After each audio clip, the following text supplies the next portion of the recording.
Se on oikein nätti syyspäivä täällä Iijoen varressa nyt.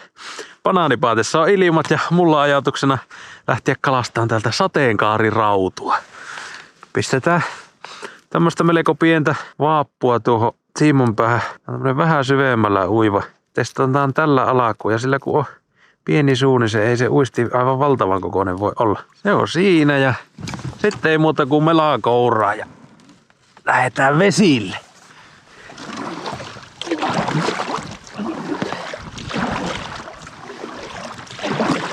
Mukavasti kyllä aurinko paistaa.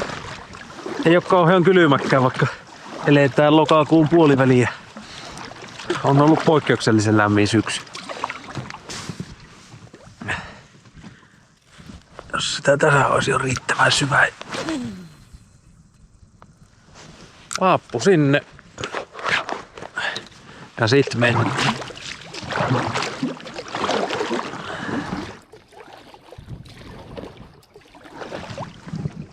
Taitaa kolista vähän pohjaa vielä. Tapa tuohon pikkusen syvemmälle. Kokeillaan tosiaan tämmöisellä vähän syvemmällä uivalla vaapulla ensin ja jos siihen ei ala ottaa, niin kokeillaan lähempää pintaa.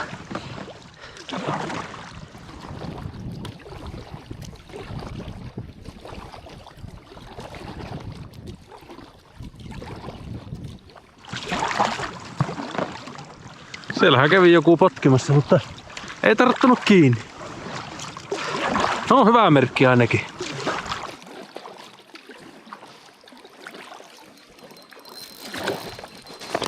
Nyt iski. Nyt iski. Jes. Nythän siellä on kala. Potkii. Irtos. Se irtos. Jaa, päivän toinen tärppiä. Ei pysynyt sekkään. No, mä luulen, että uistin on löydetty, mitä kannattaa kokeilla.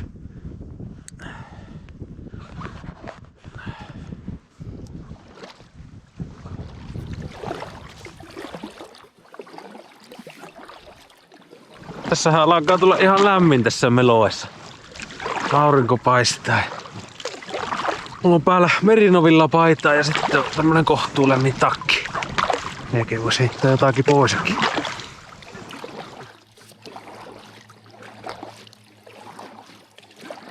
Tuolla suoraan ees 2 kertaa kävi kunnolla pinnan yläpuolella kala. Ei oo kaukana. No hei, mitä nyt tapahtuu? Taisi olla kalaa, mutta se ei pysynyt kiinni. Jaahas. Tässähän on nyt sateenkaarirautua liikkeelle.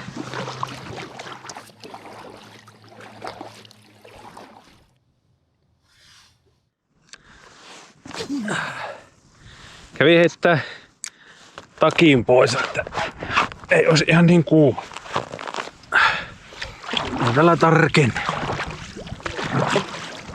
Sitten me luotaan toiseen suuntaan tuossa samaa paikka, missä näytti nyt kallaa olevan.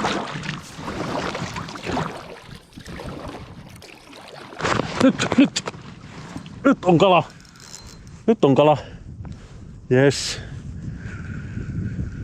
Tää pysyy siis kiinni. Ei kun irtosi. Tää ei pysy kiinni, ei millään. No kyllä se kala ainakin on syönnillä, jos ei muuta. Kokeillahan vielä.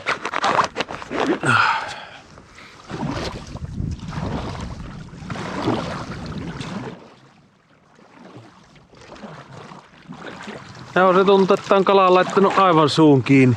Ei oo 1,5 tuntiin tapahtunut mitään.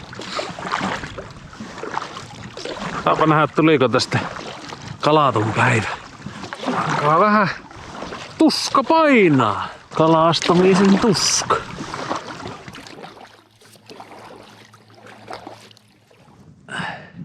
Onpa heittää, tuolla kävi pinnassa äsken.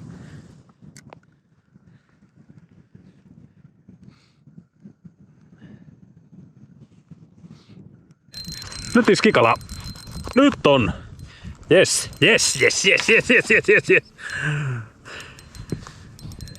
Pysy vaan Oho, tämä kisko. Huhuhuhu. Nyt varovasti, minä haluan menettää. Jos tämä on päivän ainut kala, niin... Älähän nyt.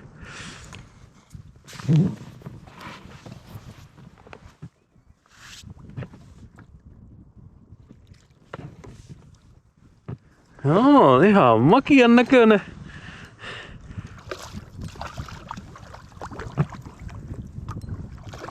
Ei. Paha, tämä paatti pyörii tässä koko ajan ja meillä on vastavalo, niin ei tähän nähdä, että missä tuo kala on. Tuliskohan se nyt?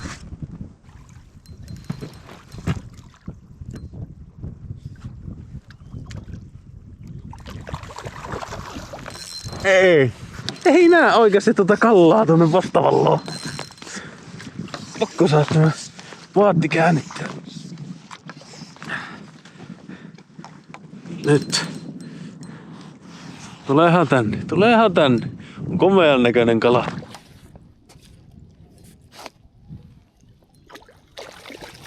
Yes! Siellähän se on. Sateenkaarirautu. Mahtavaa.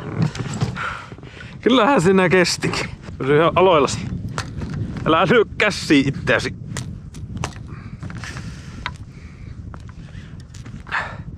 Siinä. Se on yli kilon kalaa se. Tosi hieno. Kyllähän sitä sai meloakin tuossa aikaisin. Tämä oli hyvin kiinni tuolla. No näköjään vähän roskaakin tuossa uistimessa, mutta ei haitannut tätä kalaa. Joo, se on hieno kala. Tosi hieno. Päästetään vielä veret tuolta noin. Otetaan se hetkeksi haaviin verestymään tuohon viereen. Sitten katsotaan vaappu taas uittokuntoon.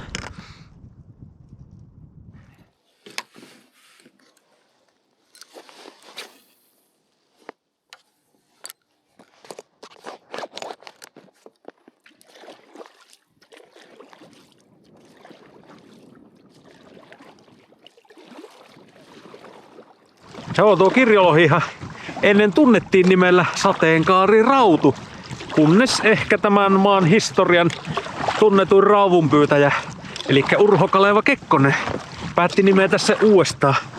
Hän risti sen kirjoloheksi.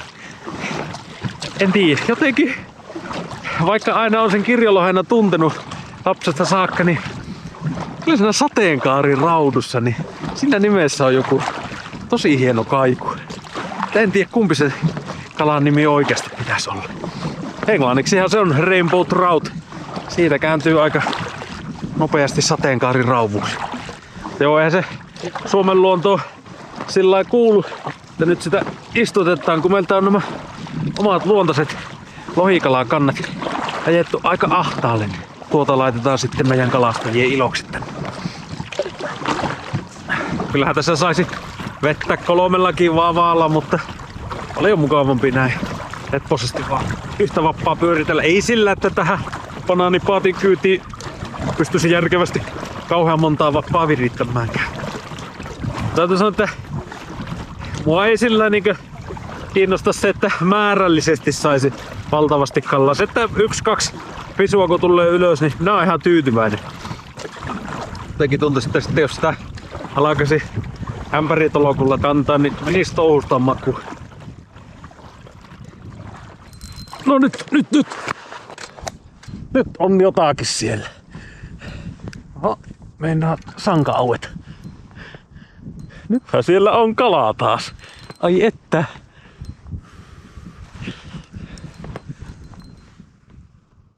Aika rauhallinen on vielä. Se menee tuolla selän takkaa.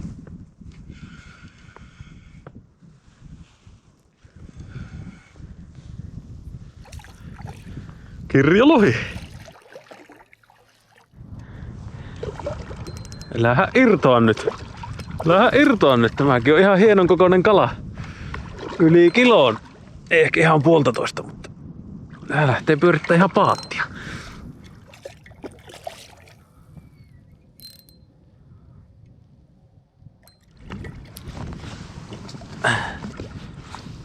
Nyt tulisiko se haaviin jo?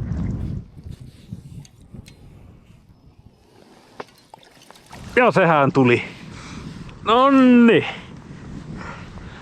Kala numero 2. Nuijaa. Siinähän se. Aika lailla saman kokoinen kuin äskeinenkin.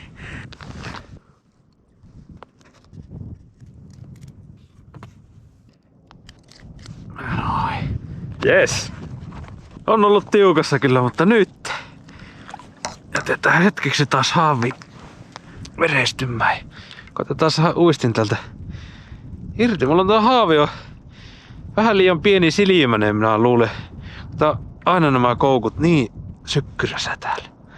Kun tää kumihavauksella onkin, niin kyllä nämä silti tänne tarttuu aika kivasti.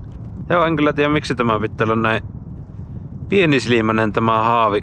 Kuvitteleeko, että minun kalat mukaan muuten pääsis luikkimaan tältä reijistä karkuun? En minä niin pieniä kaloja.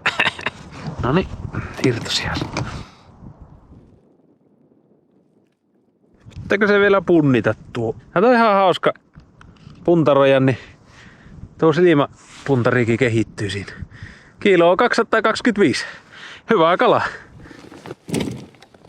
Joo, se alkaa olla kello jo sen verran, että täällä alkaa pikkuhiljaa meloamaan pois päin täältä, mutta jos sieltä vielä 3. kala iskee, niin en valita. Olen kyllä tosi tyytyväinen. Joo, tämän päivän saaliis. Hiukassa se ensin tuntui olevan, mutta kyllä se vain sieltä alkoi sitten napsua. Kummasti tuulee tuolta mereltä päin. Vaikka meillä on myötä virtaa, niin silti tahtoo olla aika työlästä tämä. Mutta en tiedä, se kylmässä vedessä on hyvä, että vaapunkaan nopeus ei kasva kauhean suureksi. Hetkinen. Onko nyt? Onko siellä kala?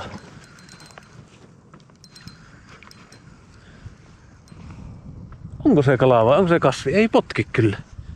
Potkii paha, on kala. Vielä tuli 3. No katsotaan tuleeko tämä ylös. Tässä kotimatkalla vielä iski. On pienen tuntunen.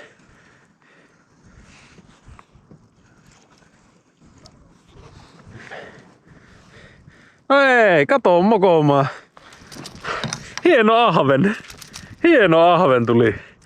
Otetaan mukaan tämäkin. No joo. Siihen on hyvä päättää. Tästä ei olekaan enää kuin alle 100 metriä autolle. Minä lähden kotiin päin. Oli kyllä mukava päivä. Just tämmöstä melontaa, mistä minä tykkään, että välillä saattaa vaikka saada kalaa. Joo, se pitää lähteä kotiin ja rinkkaa pakkailemaan. Se on muutaman päivän päästä niin pohjoiseen lähtö meikälle ja vaellushommat ees.